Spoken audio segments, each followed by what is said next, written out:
mtakatifu, mtakatifu, mtakatifu ambalo ndilo jina lako. Mfalme, tazama tumekuja mbele zako, tumejikusanyika kwenye hiki chumba kwa ajili ya sifa na kulitukuza jina lako. Naomba asubuhi ya leo amani ikawa katika hii nyumba.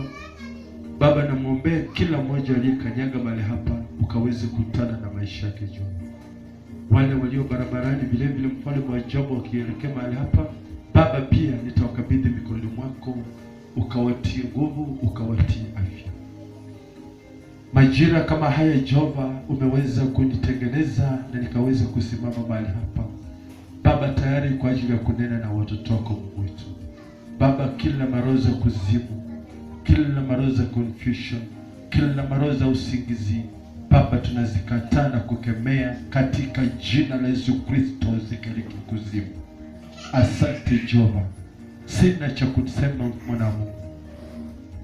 Mimi ni kisima kilicho kavu, na kuomba tu Roho wako Mtakatifu akashuke na kunena na mimi. Baba, unapozuru makanisa mengine, unapozuru wachungaji mbalimbali, unapozuru wachungaji wako Jehova, na kuomba hata hapa Shauri Moyo mahali nimesimama, kuna watumishi wako, kuna wachungaji wako, kuna kondoo wako Baba, wote Roho wako Mtakatifu naomba akaweze kushuka na kunena na wao. Waliokuja na machungu katika roho zao, najua huenda wamefinyiliwa kwa shida moja au nyingine Jehova, wanapotoka mahali hapa Jehova, naomba tu ya kwamba wakaweze kutoka hapa wakiwa na tumaini. Mungu ishie milele. Asante Baba, ni kwa sababu unatupenda. Asante kwa wema na neema zako. Asante kwa kusikiliza maombi yetu. Asante kwa kutujibu Baba yetu. Pokea sifa, ni kwa sababu unatosha. Kwa jina la Yesu Kristo Baba naomba na kuamini. Amen. Okay, Bwana Yesu asifiwe. Basi ni siku nyingine takatifu, ni siku nyingine ya ushindi, ni siku nyingine ya upendo ambayo Baba ameweza kuitengeneza kusudi mimi na wewe tukaweze kusimama na kulitukuza jina lake. Kwa hivyo Jumapili kama hii ikiwa tarehe 24, tukiwa tumebaki na Jumapili moja tumalize mwezi wa Januari, nataka kumshukuru Mwenyezi Mungu umbali huu amenitoa. Nataka kumshukuru Mwenyezi Mungu umbali huu amekutoa, na vile vile nataka kumshukuru kwa ajili ya ulinzi wake, akatuhifadhi tukaweza kusimama na kukutana juu ya hili kanisa. Kwa hivyo asubuhi ya leo ningependa kuleta ujumbe unaosema ya kwamba binadamu ni kiumbe cha ajabu, au kiumbe cha ajabu sana. Kati ya viumbe vyote ni binadamu. Kitabu ni cha Mwanzo. Ukisoma kitabu cha Mwanzo sura ya kwanza mstari wa 27, maandiko yananiambia kwamba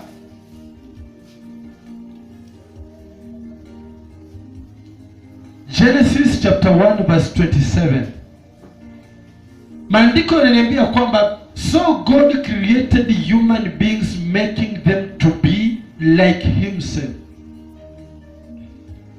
Basi Mungu akaumba mtu kwa mfano wake.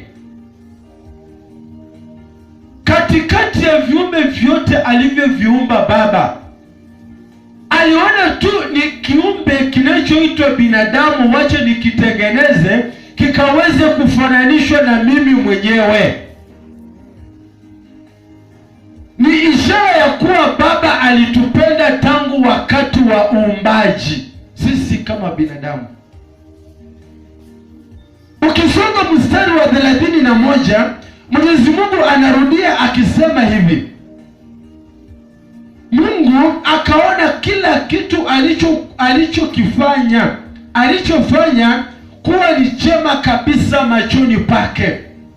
Baada ya kuumba viumbe vyote ulimwenguni, mwisho kabisa wa chapter 1 verse 31, the last verse I mean, akasema mwenyewe ya kwamba akatazama akatazama viumbe vyote akiwa binadamu ndani, akaona hakika vyote vinapendeza. Aliposema hakika inapendeza, mwenyewe alifurahia kazi ambayo mwenyewe alitekeleza. Bwana sifiwe sana. Kumaanisha wewe vile ulivyo ni mapenzi ya Mwenyezi Mungu uwe sambamba na vile mapenzi yake yanavyotaka. Katika shida jua kwamba Baba anakupenda. Katika raha jua kwamba Mwenyezi Mungu kabla ya wewe kuwa duniani alikujua ya kuwa siku moja katika mji wa Kenya, katika mji wa Nairobi, katika kijiji kama hiki kutakuwa na mtu kama wewe. Anakusudia, ana sababu na maisha yako. Kwa hivyo aliponena ya kwamba akatazama kila kitu kiko salama kabisa, kila kitu kinapendeza machoni pake, akasema then my work is excellent. Yaani kazi yangu ni nzuri kabisa, haina dosari yoyote. Kwa hivyo katika maisha yako, it doesn't matter the problem you are facing. It doesn't matter wewe ni kiwete ama wewe ni kipofu. Lakini ukweli ni kwamba uliumba kwa sababu ya Mwenyezi Mungu yeye mwenyewe. Hukuumba kwa sababu ya binadamu. Alisema tuumbe mtu. Kumbuka kulikuwa na miti, kukawa na wanyama, kukawa na milima, kukawa na mito na bahari na nyika tofauti. Lakini katika vile vyote akasema tu nitaumba binadamu kwa mfano yangu mimi mwenyewe. Ukweli ni kwamba Mungu anatupenda sana sisi kama binadamu. Mpango wa Mwenyezi Mungu katika maisha yetu ulikuwa ni mpango wa ajabu sana. Ulikuwa ni mpango wa kuleta tumaini katika maisha. Ulikuwa ni mpango wa sisi tuweze kujifundisha kuwa na ushirika baina yetu na Baba yetu. Ndipo akasema nitawatengeneza kwa mfano wangu mimi mwenyewe. Na baada ya kusema nitawatengeneza, akawatengeneza. Na akasema kwamba baada ya kuwatazama, akasema kweli binadamu anapendeza. Kwa hivyo mimi kazi ya uumbaji nimeimaliza, ambayo alifanya kulingana na orodha yake. Binadamu akawa mwisho katika siku yake ya 6 na akapumzika siku ya 7. Bwana asifiwe sana. Alipomsifu binadamu, binadamu akaishi. Binadamu akaishi. Binadamu akaishi. Na Mungu akampatia maagizo. Akamwambia kwa sababu nimekuumba kwa mfano wangu, kuna mambo fulani maagizo nitakayokupatia katika mahali ambako huko. Kuna mambo fulani hautayatekeleza, lakini kuna mengine uko huru, una mamlaka ya kuitekeleza jinsi unavyotaka wewe mwenyewe. Binadamu akaona, Mungu amenipa uwezo, amenipa nguvu ya kutekeleza chochote ninachokitaka mimi. Basi ule uhuru nimepewa nitaweza kutumia sambamba na vile mwenyewe anavyotaka. Kwa hivyo miaka zikazidi kusonga, miaka zikasonga. Tulipofika sura ya 6 pale tu Genesis, sura ya 6 mstari wa 6. Yule binadamu ambaye Mwenyezi Mungu alimsifu, akasema nitamuumba kwa sura yangu. Akasema kwamba nimemtazama binadamu yuko shwari kabisa. Sasa kufika sura ya 6 mstari wa 6, wimbo ambao Mwenyezi Mungu alianza kuimba pale bustanini mwa Edeni akaubadilisha. Imagine Mwenyezi Mungu anajuta kukuumba wewe. Mwenyezi Mungu anajilaumu yeye mwenyewe. Ilikuwa namna gani nikamuumba huyu binadamu? Ilikuwa namna gani nikamtengeneza huyu binadamu? Hata badala ya kutengeneza binadamu, afadhali angetengeneza mnyama. Afadhali badala ya kutengeneza binadamu, afadhali angetengeneza miti. Kwa hivyo sura ya 6 mstari wa 6, maandiko yanatuambia kwamba Mwenyezi Mungu alisikitika sana, yani alijuta kwa kumuumba binadamu duniani. Mwenyezi Mungu alihuzunika, alisikitika sana. Ni kwa nini dunia hii niliumba binadamu? Wapendwa katika maisha tunayoketi, maisha haya tunayoishi, kama kuna mnyama mgumu zaidi, mnyama msumbufu ni binadamu. Na hawajaanza majira haya, bali walianza wakati wa Adamu na Hawa kule bustanini mwa Edeni. Mwenyezi Mungu akaambia kwamba nimewapa mamlaka, mambo fulani mtekeleze na mengine msitekeleze. Wao wakasema Mwenyezi Mungu ni kama yeye hajui, hataki sisi tufanane na yeye. Wakaenda kinyume na vile Mwenyezi Mungu aliwaagiza. Kwa hivyo mstari wa 6 sura ya 6, maandiko yanatuambia kwamba Mwenyezi Mungu mwenyewe akajuta. How comes that I created these human beings? Ni kwa nini nilimuumba huyu binadamu? Ni kwa nini nilifikiria, wazo gani lilinijia nikatengeneza huyu binadamu? Akajiuliza maswali mengi sana, akafikiria mambo mengi sana. Sababu iliyomfanya Mwenyezi Mungu kukasirika na kujiuliza maswali kama haya ni sababu binadamu waliacha mapenzi yake, wakatenda mapenzi yao wao wenyewe. Dhambi zikajaa katika nchi. Wa Mungu ambaye aliwaumba wakaweze kumwabudu, wakampe sifa zote, sasa wamebadilika, wataki kumwabudu Mungu, wanataka kuabudu binadamu wao wenyewe kwa wenyewe. Mungu akaona hapana, mahali imefika, sitayaweza haya. Ninaudhika, nasikitika, ninajuta. Alitubu ni kwa nini nilitengeneza binadamu.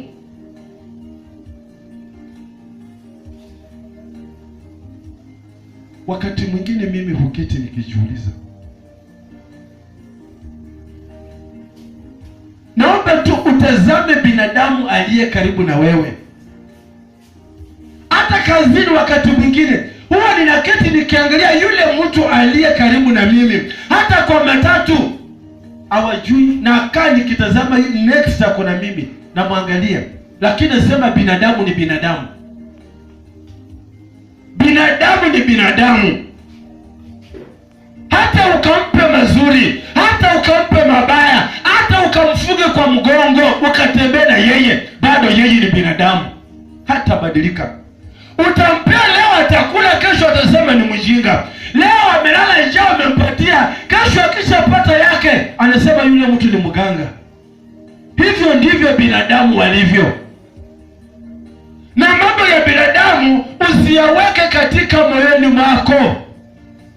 Maana binadamu na yake ni wakupita. Binadamu ni wa muda. Binadamu maisha yake ni kama maua. Leo yako yanawika, lakini kesho yanakufa. Kwa hivyo binadamu yeyote yule ni msumbufu.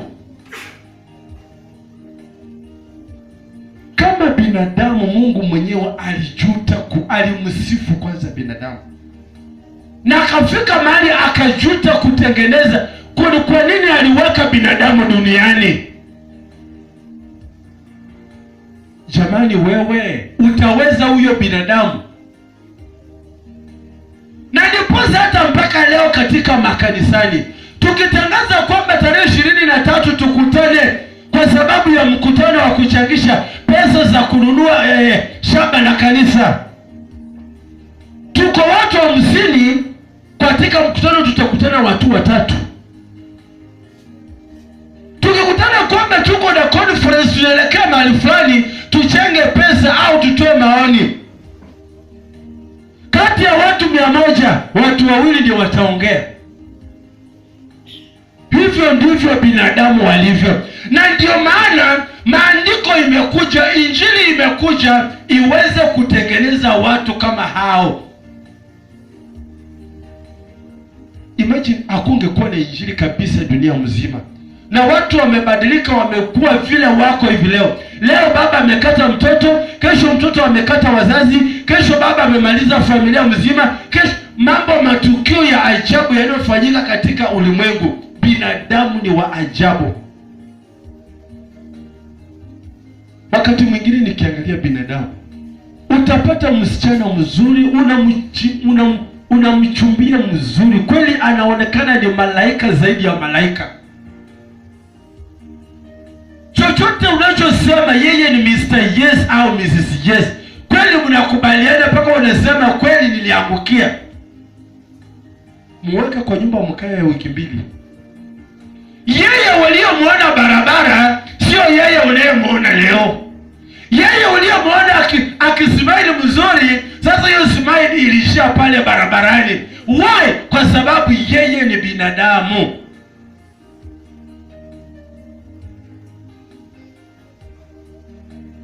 Kama mtoto ameshinda mama yake, akashinda wazazi wake, ameshinda kanisa, akashinda serikali, sasa nani atakuweza?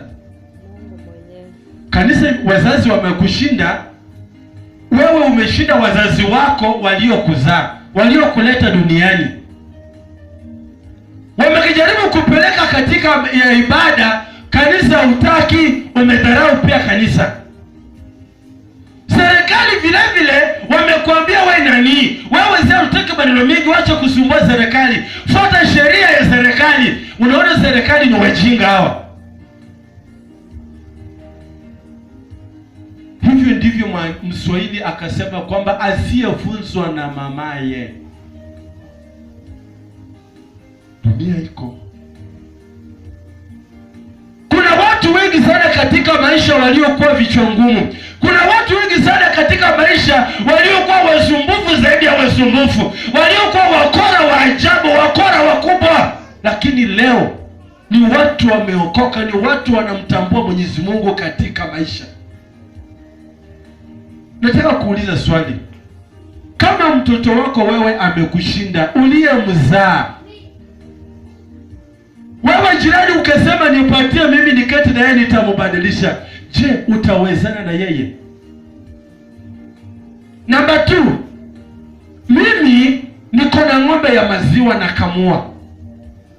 Huyu ng'ombe mimi mwenyewe namulisha, nampa chumvi, nampa maji, mahali anapolala natengeneza mzuri, nampika zile dawa za kupe zote, na make sure ng'ombe wangu yuko shwari na afya yake.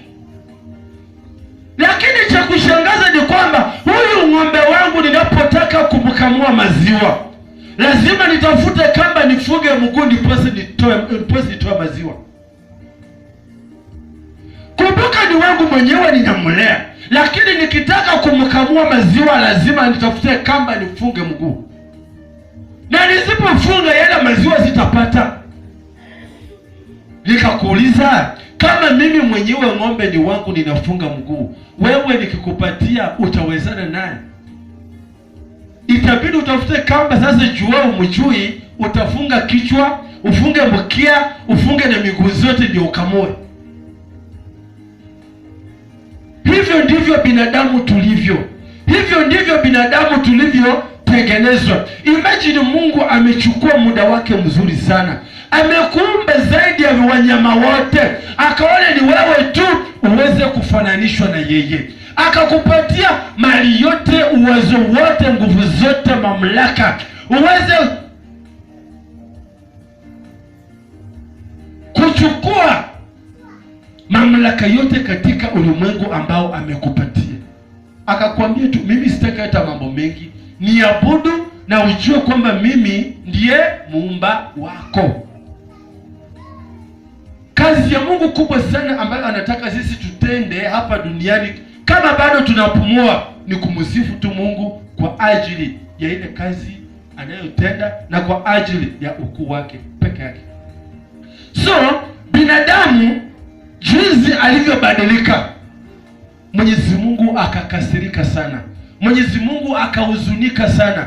Mwenyezi Mungu akakadhabishwa sana moyoni mwake, na akasema ukweli ni kwamba mahali mimi nimefika, mimi sitawezana na haya. Na ukweli binadamu ukimwangalia, binadamu wengine unapoishi na wao ni matatizo chungu zima.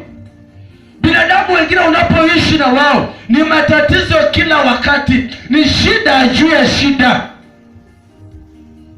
Ukifikiria shida zinaisha, ndio shida zinaingia. Binadamu unapomlisha leo, wewe ni mzuri, ataimba wimbo mzuri, atakusifu, lakini kesho kosa. Na hivyo ndivyo binadamu tumemwasi Mwenyezi Mungu akaghadhabishwa na sisi. Maisha ya binadamu wakati mwingine, mimi mwenyewe personally huwa ninayalinganisha na maisha ya mwindaji, hunter. Mwindaji, mtu wa kwenda msituni kutafuta sungura, kwenda kutafuta swara. Kule kwetu misitu ni mingi sana, mpaka wa leo unaweza keti hapa, kumbe kwa hii msitu iko hapa kuna sungura au swara amejificha pale. Sasa kule kwetu wawindaji ni wengi sana. Mwindaji yeye ataamka asubuhi, anachukua mbwa wake, wanaelekea msituni kwenda kuwinda. Atakwambia mzuri sana, sisi tunaenda kuwinda, tunaenda kutafuta nyama. Kumbuka wameenda wawili, yeye na mbwa wake. Huwezi winda bila mbwa, maana kazi ya mbwa, ako na kazi yake na wewe una kazi yako. Mbwa kazi yake atanusia tu mahali ambapo mnyama amepita au karibu na penye mnyama amelala, na akishapata, wewe sasa mwindaji, kazi yako ni kufuata yule mbwa. Akikimbia kushoto unafuata kushoto, akigeuka kulia wageukia kulia. Kitu cha ajabu katika maisha ya mwindaji, mwindaji anapofanikiwa kukamata yule mnyama, wamepata mnyama, mbwa amefukuza, mbwa amekimbia, mbwa ameruka mawe, ameruka miba, ameruka miti za kila aina. Mwisho, kwa sababu mbwa anakimbia zaidi kuliko binadamu, yule mwindaji mwenyewe, mbwa akisha kamata yule mnyama, kuna kelele tofauti ambayo huwa anatoa, si kelele ya kawaida, na ni ishara ya kuonyesha kwamba anamwelembia mwenzake ya kwamba nimemkamata, uko wapi, kimbia haraka sana. Sasa yule jamaa maybe angalikula nyuma, anaenda kuvuka milima na mabonde, miti na mawe, akisikia tu ile sauti anajua yule mbwa amekamata yule mnyama. Kwa hivyo atajaribu awezavyo harakishe aje asaidie yule mbwa. Cha kustajabisha, yule binadamu anapofika pale anapata mbwa amekamata yule mnyama. Imagine mumeondoka wawili kwenda kuwinda, mumefukuza nyinyi wote na mbwa akakamata. Mbwa akisha kamata, cha kustajabisha, wewe ambaye ulienda na mbwa amekushikia, wewe uko nyuma umekuja ukapata. Badala ya kupiga yule mnyama, kitu ya kwanza unageukia mbwa aliyekamata, mliendamana na yeye, unamgonga yeye. Sasa mbwa anashangaa, huyu mtu tumeenda na yeye vizuri, tumewinda na yeye mzuri, tumekamata vizuri, lakini mwisho baada ya kukamata ameamua kunipiga mimi, ameteleza, mimi sioni vizuri. Hivyo ndivyo binadamu walivyo. Kwa hivyo yule mnyama akisha kamatwa, mbwa anapigwa, anatembelea kule kando. Jamaa anabeba yule sungura au yule swara, anaweka juu ya mabega, anaelekea kule nyumbani. Cha kusajabisha ni kwamba yule mbwa hataona chochote. Jamaa yuwabeba sungura wake, wataenda na mbwa anatembelea kule, akikaribia hapa anapigwa teke, anaelekea kule, akikaribia tu anapigwa teke. Na kwa sababu mbwa ni mjinga tu, mbwa itafuata tu. Ni kwa sababu ulimchukua mkaenda kuwinda pamoja. Penye utenda tu mbwa ako na wewe, penye unaenda tu mbwa yuko na wewe. Jamaa akifika nyumbani, atatengeneza moto vizuri, atatengeneza yule swara mzuri, atengeneze mzuri, atoe zenye zifai, zenye zinafaa, aoshe, aweke chumvi mzuri, achome mnyama wake. Na sasa anafanya ile yote, mbwa ameketi tu anamtazama tu, haongei. Mbwa Mbwa akiwa amenyamaza, jamaa atatengeneza nyama mzuri, nyama ive mzuri, nyama mzuri kabisa kabisa. Akimaliza atatoa shati, aketi chini na kisu chake vizuri sana. Mbwa akikaribia anapigwa, anaenda kuketi kule. Jamaa atatengeneza nyama yake mzuri, aanze kukula. Zile mifupa zimemshinda yeye, atarushia mbwa. Naye mbwa zile mifupa, sababu amepewa mifupa. Jamaa wakati anakula, akipeleka mkono chini, mbwa mbwa macho yake yanaenda na mkono. Vile unapeleka mkono, mbwa inapeleka. Ukiweka mdomoni, mbwa inainua macho yake. Mbwa anaketi anashangaa, huyu mtu kweli alinichukua tukaenda wote. Tumeenda tukawinda wote. Baada ya kukamata nikapigwa teke. Nimemfuata mpaka nyumbani. Amechoma ndio anakula peke yake, anikumbuke hata na mimi jamani. Ukishamaliza kula, wabeba zile mifupa na kutupia yule mbwa. Mbwa anaanza kula. Mbwa anaanza kung'ang'ana na mifupa. Mbwa anang'ang'ana na mifupa. Mifupa zingine ni ngumu hadi zinamshinda mbwa mwenyewe. Mbwa anang'ang'ana akitoa sauti. Mbwa anang'ang'ana akitoa sauti, akikoroma pale chini. Anaangalia, jamani, huyo mtu tabazaba tulienda na yeye, lakini amenipa mifupa. Amekula nyama zote, amenimaliza. Amenipatandika teke, amenifukuza, hataki kuniona. Mwisho amenipatia mifupa. Mbwa anakula akilia. Mbwa anakula akilia. Hivyo ndivyo binadamu tulivyo. Na ndio nawanda kama kwenu kwa kijiji chenu, sijui ulitoka wapi, kule wacha Nairobi, uko ushago. Ukipiga picha uangalie kila mwindaji yoyote kule nje, hakuna mwindaji ako na afya. Hakuna mwindaji ako na afya tu mzuri. Na wanakula nyama kila siku ambayo wanasaidiwa na yule mbwa. Maana wameenda kuinda wakiwa wawili, yeye na mbwa. Na once wamekamata yule mnyama, sasa si wawindaji wawili, mwindaji ni mmoja, mbwa amepigwa teke. Wawindaji wote ni wembamba kama waya. Hata utafikiria hawakulangi, but they eat a lot of meat every day. Ni kwa nini hawana afya? Sababu wameenda na mbwa kuwinda, wakimaliza yule mbwa wanamruka, hana faida tena. Atapata tu faida wakati wanataka kwenda kuwinda. Mbwa ni wa maana, lakini wakisha kamata yule mbwa haonekani. Na ndio maana Mwenyezi Mungu alivyotazama ulimwengu, akaangalia dunia mzima, watu wote wametenda dhambi. Akaona sasa mahali nimefika, ninajuta sana moyoni mwangu, ni kwa nini nilimtengeneza binadamu? Nikaja nikajiuliza swali moja, pengine hiyo ndio sababu wakati baada ya maovu kujaa dunia mzima, Mungu kile ambacho alifanya, alitazama dunia mzima na akaona mtu mmoja peke yake ambaye anaweza okoa nchi ni Noa. Na akamtokezea Noa, akaambia Noa, ninakuita na ninataka nikutume. Akaambia Noa pale chapter 6, ukiteremka pale chini mstari wa 13.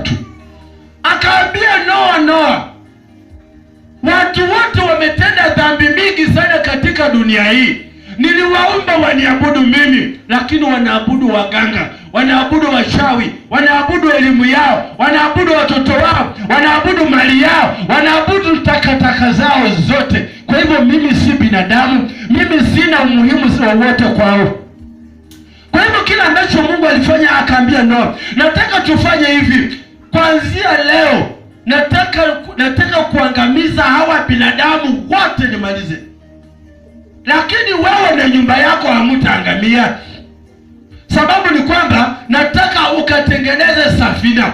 Maandiko yanatuambia kwamba safina lilimchukua huyu jamaa Noa zaidi ya miaka 120 kama sijakosea. It took Noah more than 120 years. Nakumbuka wakati gharika ilikuja, Noah alikuwa na zaidi ya miaka 600. Kwa hivyo Noah akaamua kutembea akitangaza Injili. Jamani gharika inakuja, mkuje. Jamani gharika inakuja.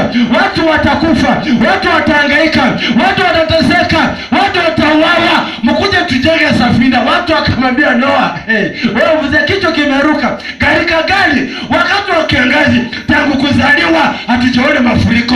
Tangu kuzaliwa hatujasikia mababu wamekufa. Wewe akili yako si nzuri. Wakamwambia hata gharika ikija tutapanda juu ya miti. Hata gharika ikija tutapanda juu ya nyumba. Gharika ikija tutahama twende pande zingine.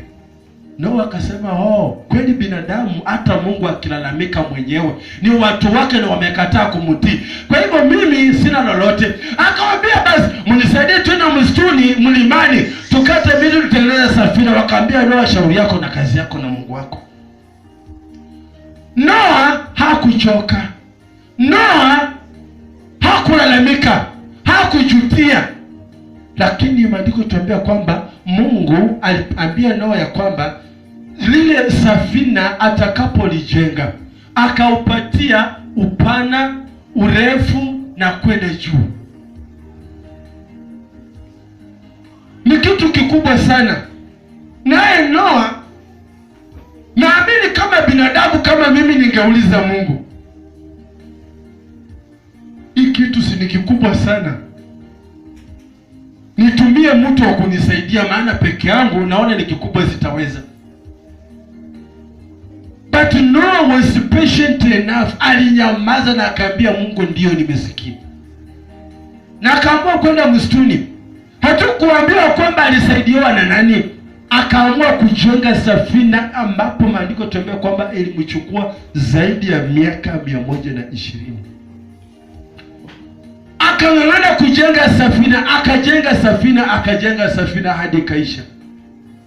Baada ya safina kuisha, kile kitu wanajiuliza ni moja. Kwa nini Mungu aliruhusu wanyama wengi wakaingia ndani ya safina kuliko binadamu? Aliyowaumba mwenyewe kwa mfano wake, aliyowaumba mwenyewe akawapatia nchi. Kwa nini wanyama wamekuwa wa dhamana ama wa muhimu kuliko binadamu? Pale ndani ya safina akaambia Noah ya kwamba nataka uchukue wawili waingie ndani. Sababu iliyomfanya Mungu hakuchukua binadamu wengi ni hii.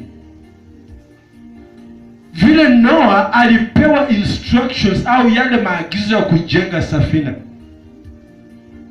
Kama Noah angepewa watu wa kumsaidia kujenga yule safina, safina halingejengeka. Maana mwingine angekuja amwambie, hapo Mungu alisema 133 meters.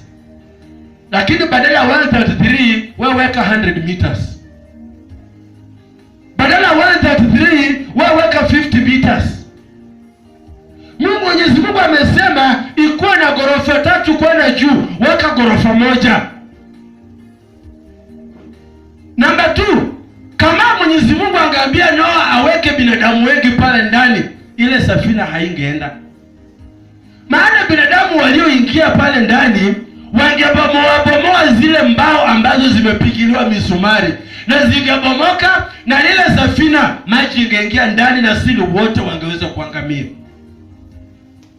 Na kwa sababu binadamu ni binadamu, Mwenyezi Mungu alimwambia chukua wanyama wawili, wewe na mke wako, kijana wako na mke wake muingie.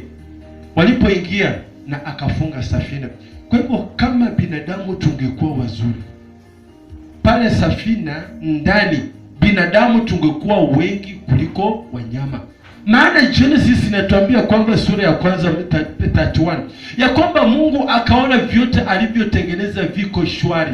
Lakini mstari wa 6 sura ya 6 Mwenyezi Mungu anajuta ni kwa nini aliumba huyu binadamu. Na ndipo nikasema kwamba binadamu sisi hivyo ndivyo tulivyo. Aliyekupatia ukakula, aliyekusomeshea watoto, aliyekushika mkono ulipokuwa chini, aliyekushika mkono wakati ulikuwa hujiwezi, aliyekushika mkono ulipoingia Nairobi, aliyekushika mkono akakupeleka shuleni ukasoma ukamaliza. Leo hii wewe yule baada ya kupata kisomo chako, baada ya kupata kazi yako, baada ya kupata masomo yako, sasa unasema yule mtu ni mjinga. Wakati alipokushika mkono, si ungesema wewe ni mjinga, huwezi kunisaidia? That's why hivyo ndivyo tulivyo. Hata kanisani tukisema basi ni wakati wa kusimama tuimbe, wengi hatusimami. Na kama tutasimama tutaimba. Limesaa ya watu kuingia kanisani kuabudu Mwenyezi Mungu, wengine tunakuja kuketi kule nje. Hivyo ndivyo binadamu tulivyo. Hivyo ndivyo binadamu ambaye Mwenyezi Mungu alimuumba, si mimi na wewe. Mimi hata afadhali ukanidharau, mimi hata afadhali ukanitukana, lakini Baba Mungu aliyekuumba akakwambia wewe nani, kuanzia leo hapa usipite hapa. Lakini wewe unaona huyu Mungu nimepiga hesabu zangu bwana, Mungu ananichezea, Mungu ananiplay bwana, hataki mimi nifanikiwe na kila kitu. Binadamu ni binadamu, ni mnyama wa ajabu sana, ni mnyama msumbufu sana. Na hiyo ndio maana sababu nilisema kwamba injili imekuja ikanichonge, ikakuchonge, ikamchonge hata na yeye, kusudi turudi katika ile level ambayo Mwenyezi Mungu alikusudia tuweze kuishi. Kwa hivyo katika maisha, mimi sijui ni wapi umemkosea Mwenyezi Mungu. Najua kwamba sisi si waaminifu, najua kwamba sisi si watenda haki, najua ya kuwa hatumpendezi Mwenyezi Mungu kwa lolote lile. Lakini ukweli ni kwamba kwa sababu sisi ni binadamu, tunakosea kila kunapokucha, tunatenda dhambi kila siku. Na njia tu moja kumrudia Mwenyezi Mungu ni kupiga magoti na kumwambia Mungu, naomba ukanisamehe. Mungu nakuomba ukanisamehe. Chochote nilitenda kinyume na barabara yako, Mungu nisamehe. Hakuna dhambi. Wale watu wote waliokuwa na Noa, waliotenda dhambi ya mauaji, wakaabudu wanyama, wakaabudu sanamu, wakamtukana Mwenyezi Mungu, haijalishi. Kile tu Mungu anakusudia, Mwenyezi Mungu ako na haja kujua mwisho wako, lakini sio mwanzo wako. Kwa hivyo Mungu, kama wangeenda kumwambia Mungu, tunajua tumetenda dhambi, tusamehe, hata Mungu hangeleta mafuriko. Lakini alifika mahali akatazama dhambi zimekuwa nyingi sana, dhambi zimekuwa tele sana. Ni kama katika taifa letu la Kenya sasa hivi, taarifa mingi sana kwenye vyombo vya habari ni mauaji.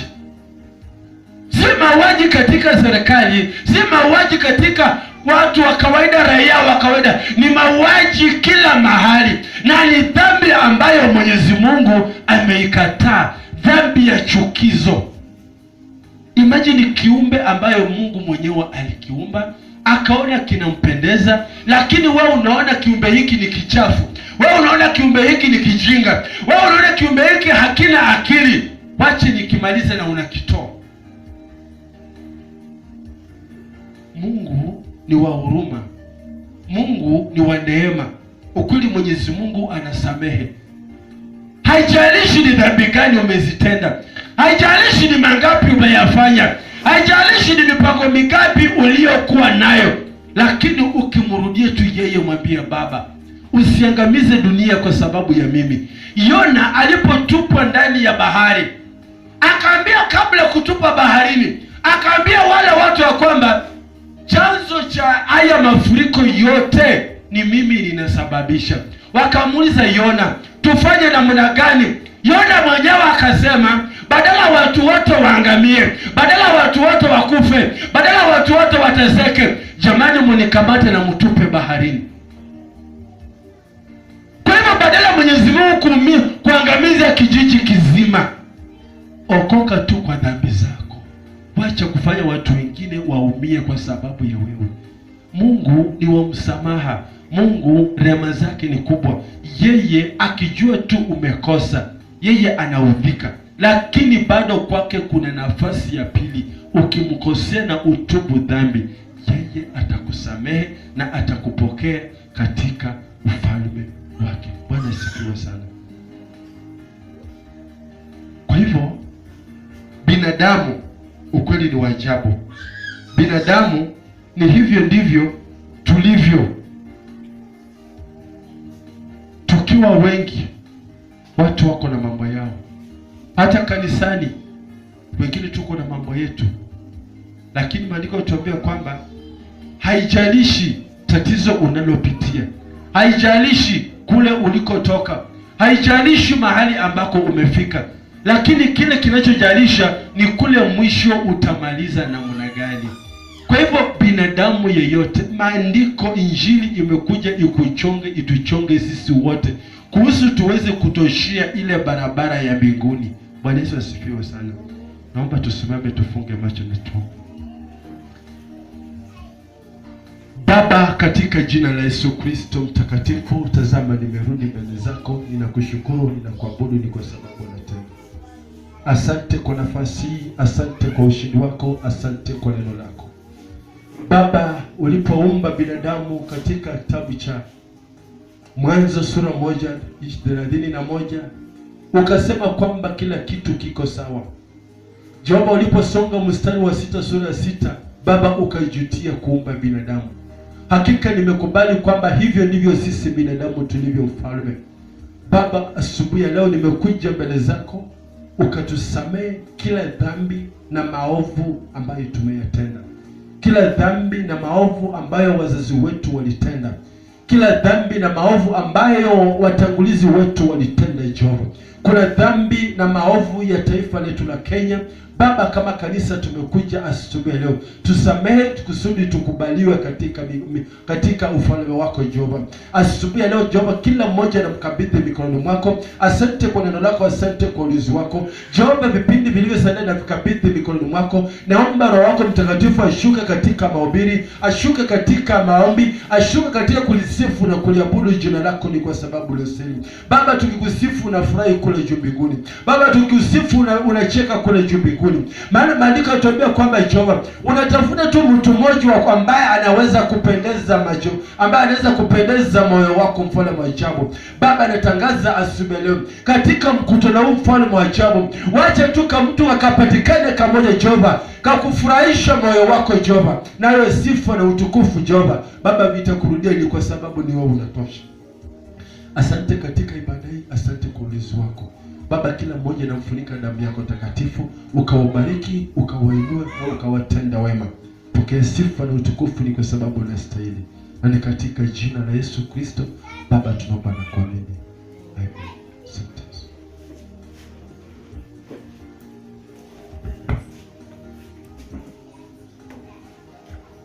Oh Jesus. Oh. Tupiga makofi kidogo. Bwana asifiwe. Binadamu ni kigeugeu. Ni kweli. Hapo hata ukimwambia hivi anageuka.